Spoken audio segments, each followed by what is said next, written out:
दिन पर दिन बढ़ल जाता रोज बेरोजगारी, बोला करी तो का। बीएड कइल भइल जीव के जंजाली, हम करी तो का। बीएड कइल भइल जीव के जंजाली, हम करी तो का। बड़ा रे शौक से बीएड कोई के तैयारी, लागल की पाई जाइब हम रोजगारी। एनसीटी सरकार के गलती झेल अभ्यर्थी, बोला करी तो का। एनसीटी सरकार के गलती झेल अभ्यर्थी, बोला करी तो का। बीएड कइल भइल जीव के जंजाली, हम करी तो का। स्वागत है आप सभी का बिहार टीचर्स एकेडमी में। आज हमारे साथ निधि सिंह हैं और आज हम लोग बात करेंगे सुप्रीम कोर्ट का जो हाल फिलहाल में जो निर्णय आया है, जिसमें से जो निर्णय में कहा गया है कि प्राइमरी टीचर्स में से बीएड वालों को बाहर कर दिया जाएगा। इस डिसीजन से, इस निर्णय से, माननीय कोर्ट के इस निर्णय से बिहार में जो मौजूदा टीचर वैकेंसी हो रहा है बीपीएससी के थ्रू, उसमें बीएड वालों को बहुत प्रभाव पड़ा है। क्योंकि बीएड के जितने भी छात्र हैं, जितने भी छात्र छात्राएं हैं, वो लोग फॉर्म फिल कर चुके हैं और उन लोगों के मन में हाँ ना की स्थिति बनी हुई है कि हम लोगों का रिजल्ट आएगा कि नहीं आएगा। इसी मुद्दे पे निधि सिंह है एक गीत के माध्यम से अपने पीड़ा को, अपने बातों को आप सभी के सामने रखना चाहती हैं। तो आइए सबसे पहले हम लोग बात करते हैं निधि सिंह से। स्वागत है आपका। धन्यवाद। तो बिना देर किए सबसे पहले हम लोग आप जो बताना चाहते हैं अपने गीत के माध्यम से उसको रखिए। ठीक है, मैं सबसे पहले बिहार टीचर्स एकेडमी को धन्यवाद देना चाहती हूँ और मैं एक गाने के माध्यम से अपने दर्द को बयां करने जा रही हूँ। ठीक है। दिन पर दिन बढ़ल जाता रोज बेरोजगारी, बोला करी तो का। दिन पर दिन बढ़ल जाता रोज बेरोजगारी, हम करी तो का। बीएड कइल भइल जीव के जंजाली, हम करी तो का। बीएड कइल भइल जीव के जंजाली, हम करी तो का।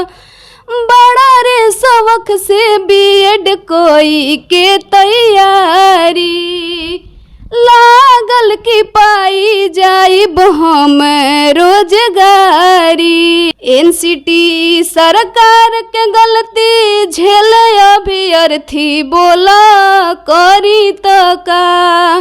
बीएड कइल भइल जीव के जंजाली, हम करी तो का। 5 साल से छात्र सभे कैले इंतजार हो, आइल वैकेंसी तबे भइल बवाल हो। 5 साल से छात्र सभे कैले इंतजार हो, आइल वैकेंसी तबे भइल बवाल हो। सुप्रीम कोर्ट के निर्णय से छात्र परेशान, बोला के जिम्मेदार केंद्र सरकार या कि राज्य सरकार, कर के दी जवाब। छात्र के निर्णय पर करी विचार, हमारी है मांग। बीएड कइल भइल जीव के जंजाली, बोलब का करी। बिहार सरकार लाइल 1.5 लाख वैकेंसी, 6 से 8 में कहूँ ना लाइल बाटे भर्ती। बिहार सरकार लाइल 1.5 लाख वैकेंसी, 6 से 8 में कहूँ ना लाइल बाटे भर्ती।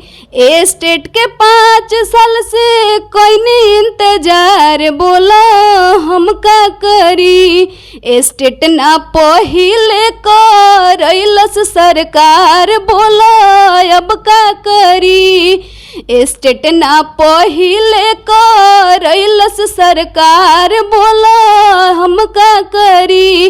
रोडे रोडे धरना प बैठेला छात्र, बोला अब का करी। बीएड कइल भइल जीव के जंजाली, बोला हम का करी। बहुत ही शानदार तरीका से इन्होंने अपने बातों को एक गाना के माध्यम से आप सभी के बीच रखा है। इन्होंने बातों ही बातों में एनसीटी से लेके राज्य सरकार से लेके और तमाम संस्थाओं से सवाल पूछा है कि बताइए कि इसमें हम अभ्यर्थियों की क्या गलती है। 6 to 8 के बहाली से लेकर स्टेट पर भी तमाम अपने बातों को रखा है। आइए हम लोग इन्हीं से पूछ लेते हैं कि इन्होंने अपने गाने के माध्यम से जो 6 to 8 और स्टेट का जो बात किया है इन्होंने, उस पर इनकी क्या राय है और इस पे वो क्या अपना विचार व्यक्त करना चाहती हैं। सबसे पहले तो देखिए, जो एनसीटी के द्वारा हम लोग गजट में लिखा गया था 2018 में कि एनसीटी में बीएड भी प्राइमरी में शामिल हो गया, तो उस निर्णय को जब सुप्रीम कोर्ट रद्द कर दिया तो हमारी ये दिक्कत नहीं है कि हमें बाहर कर दिया गया प्राइमरी से। समस्या ये है कि 6 to 8 में सरकार वैकेंसी नहीं लाती है। आप यूपी का देख लीजिए, यूपी में भी सुपर टेट होता है, वहाँ पे प्रमोट किए जाते हैं। उसके बाद टीजीटी पीजीटी में बचा।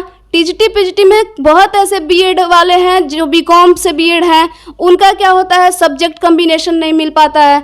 तो बहुत समस्या है कि वो टीजीटी पीजीटी में सीटें भी कम आती हैं। तो हम 5 साल से बीएड करने के बाद उसके बाद एस्टेट का वेट करते हैं। एस्टेट अगर बिहार सरकार नहीं कराई, और कब कराने जा रही है, जब वैकेंसी ला दी तो अब एस्टेट हो रहा है। तो हम तो अभी फिलहाल हर जगह से बाहर हैं। सीधा तौर पे इनका कहना है कि माननीय सुप्रीम कोर्ट के आदेश से हम लोग को कोई दिक्कत नहीं है।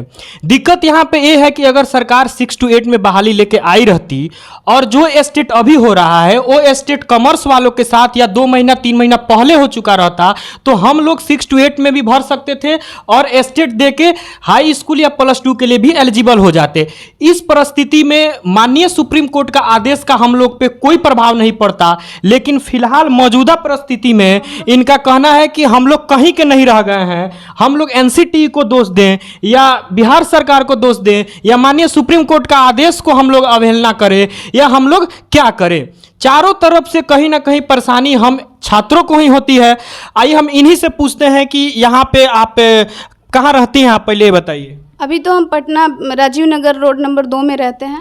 तो आप आपका होम टाउन कहाँ है? मेरा home town Kaimur Bhabhua district से मैं आती हूँ। तो आप स्पेशली बीपीएससी के जो एग्जाम होने वाला है बीपीएससी टीचर, उसी के प्रिपरेशन के लिए आप पटना आई हुई थी? मैं उसका था, बीच में मैंने केबीएस भी दिया था। मेरा मार्क्स केबीएस में भी बहुत अच्छे थे, 135 स्कोर था मेरा। तो केबीएस का भी रिजल्ट आप देख रहे हैं कि इसकी वजह से नहीं आएगा। और हम लोग यहाँ पे रहते हैं, खुद से ट्यूशन पढ़ाते हैं और खुद अपना खर्च चलाते हैं, 1 मंथ का उससे हम लोग चलाते हैं।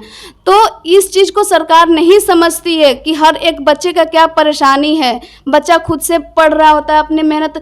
बहुत ऐसे हैं जिनका समस्या है कि मान लीजिए 2 लाख 2.5 लाख बहुत मायने रखता है। हम लोग बीएड जब किए थे तो हम ये सोच के किए थे, जो केंद्र सरकार हमको 2.5 लाख 25,000 रुपया देती है बिहार सरकार शिक्षा के लिए, तो ग्रेजुएशन में, तो 1 साल का फीस हम उससे भी अपना पेड कर देंगे।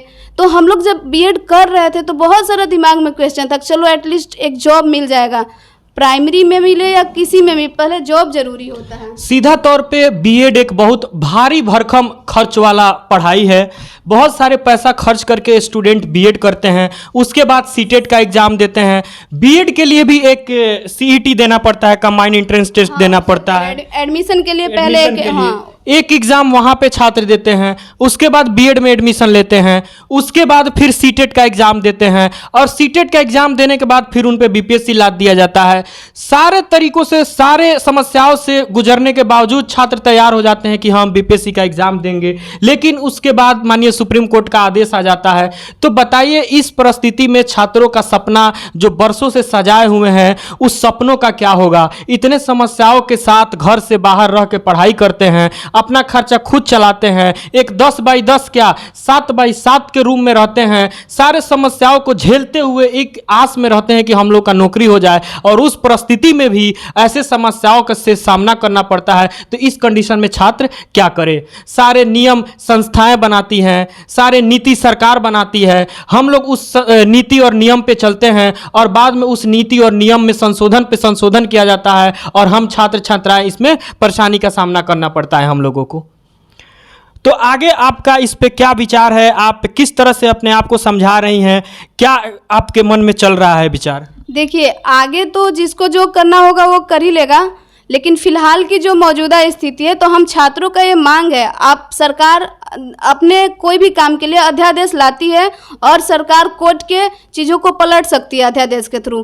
तो हम कह रहे हैं कि जो बीएड कर चुका है उसमें उसका तो कोई दोष नहीं है, जो एनसीटी के गजट के अनुसार अगर वो बीएड किया है तो उसको सरकार इंसाफ दिलाए और उसमें कोई मार्ग निकाले, कोई वैसा मार्ग निकाले जिसमें बीएड के बच्चों को भी सहूलियत हो, जिसमें बीएड के बच्चों का भी उनको भी लगे कि नहीं हम इंसाफ हमें मिलना चाहिए। तो या तो सरकार अध्यादेश लाए, कुछ न कुछ सरकार इस पे कदम उठाए, बस हमारी सरकार से ये मांग है।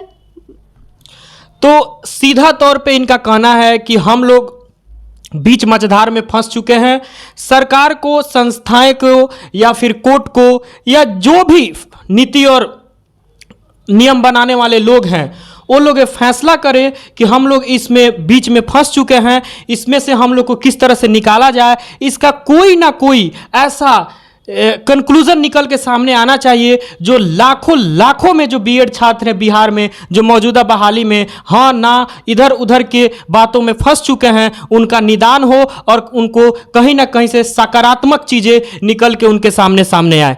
तो ये आशा करते हैं कि सरकार जो है वो हम लोग के पक्ष में, बीएड वालों के पक्ष में सकारात्मक चीज़ें लेके आए हो, चाहे बिहार सरकार हो या चाहे एनसीटी हो। हमें इंसाफ से मतलब है, वो केंद्र सरकार कदम उठाए या बिहार सरकार, क्योंकि इसमें एक जगह का बात नहीं है कि सिर्फ बिहार के बच्चे को ही समस्या है, हर जगह यूपी के बच्चे भी परेशान हैं, हर जगह की समस्या है।